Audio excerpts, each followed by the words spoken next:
Mga ka-classmates, ito po ang presentasyon ng pangkat ikalawa. Sino? Sino ang mga tauhan? Empen, ina at mga kapatid, ugor, negrong Amerikano, puting Amerikano. Gusto. Ano ang gusto ng tauhan? Ang gusto ng tauhan ay kapayapaan dahil tanging ito lamang ang magpapabago sa kanilang buhay. Subalit, ano ang suliranin? Ang suliranin ng tauhan ay pinagtatawanan siya dahil sa kanyang kulay na isa siyang negro at wala siyang kaibigan. Tanging kapatid niya lamang pero marami siyang kaaway at mga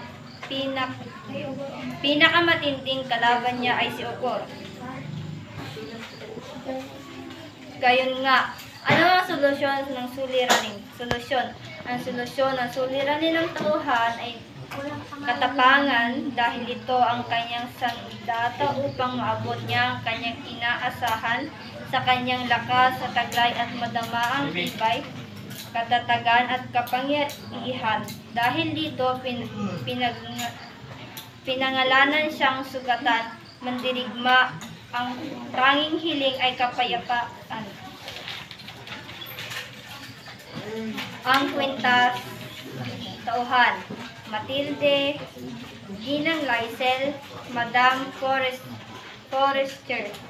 Gusto niyang makadalo sa paanyaya ng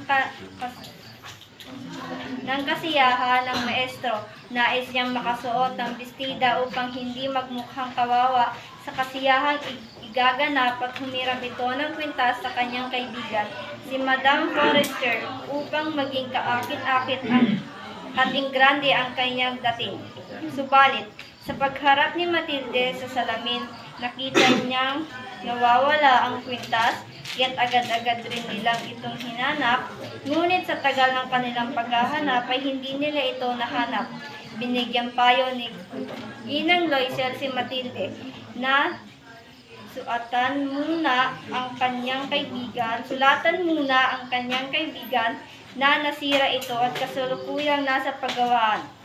Gayon nga, pinuntahan ng mag-asawa ang lahat ng mga manghihiyas upang makakita ng katulad ng nawala. Nakatagpo sila sa isang tindahan sa Palais Soyal ng isang tuhog ng diamanteng sa palagay nila ay katulad ng kanilang pinaghahanap na kwintas. Pinakiusapan ng mag-asawa ang may-ari ng tindahan na huwag munang ipagbili ang kwintas sa loob ng 3 araw. Pinakiusapan din nila ang may-ari ng tindahan na kung sakaling bago magtapos ang buwan ng Pebrero ay makita nila ang nawawalang kwintas, pinasok nila kahit ang gipit na kasunduan, kumuha ng mga katubuan at pumatol sa lahat ng manhuhot-hot.